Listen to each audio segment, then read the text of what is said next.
যতদূর চোখ যায় সবুজের চাদরে ছাওয়া ফসলের মাঠ, তার মাঝে কালো মুক্তার বিন্দুর মতো সোনালী ঝিলিক। পটুয়াখালীর বিস্তীর্ণ প্রান্তরে পেকে উঠেছে মুগ ডাল। গত বছর 2 কিনি দিয়েছিলাম, এবার আড়াই কিনি বইতে দিয়েছি। এই জেলাতেই দেশের সবচেয়ে বেশি মুগ ডালের আবাদ হয়। যদিও খরার কারণে এবার কিছুটা উৎপাদন কম, তবু থেমে নেই মাঠের ব্যস্ততা। সকাল থেকে সন্ধ্যা চলছে ডাল তোলা, খোসা ছাড়ানো, শুকনো ও বাজারজাত করার প্রস্তুতি। ডাল ভালো হয়েছে মোটামুটি, কিন্তু ওই বৃষ্টি বাদল ছিল না, যার কারণে একটু কম ছিল। এখন বৃষ্টি টিষ্টি হয়েছে, এখন আশা করি যে আল্লাহর রহমতে ডাল অনেক ভালো হবে। গত বছরের তুলনায় উৎপাদন কম হলেও লাভের আশায় কৃষকেরা এখন আরো আগ্রহী মুগ চাষে, কারণ বছরে 4 বার পর্যন্ত ফলন পাওয়া যায়, খরচও কম। মুগ ডালে কম খরচে আপনার যাইয়া লাভ বেশি। 15-20 দিনের ভিতরে মোটামুটি মুগ ডাল অল্প সময়ের ভিতরে পরিপক্ক হয়ে যায়। 60% জমি চাষ করেছি, এতে প্রায় 5,000 টাকার মতো খরচা হয়েছে। কৃষি সম্প্রসারণ অধিদপ্তরের উপপরিচালক নজরুল ইসলাম জানান, গুণগত মানের কারণে এখানকার মুগ রপ্তানি হচ্ছে জাপান, কোরিয়া ও অস্ট্রেলিয়া।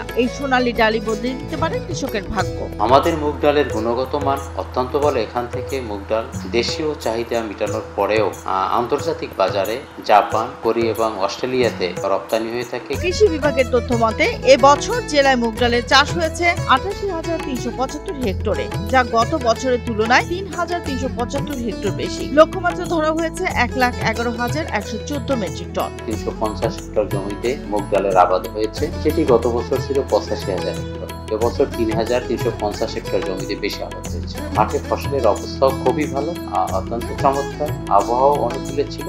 আশা করা যাচ্ছে ফলন ভালো হবে এবং ইতিমধ্যে কৃষকরা মুগ ডাল কর্তন শুরু করেছে।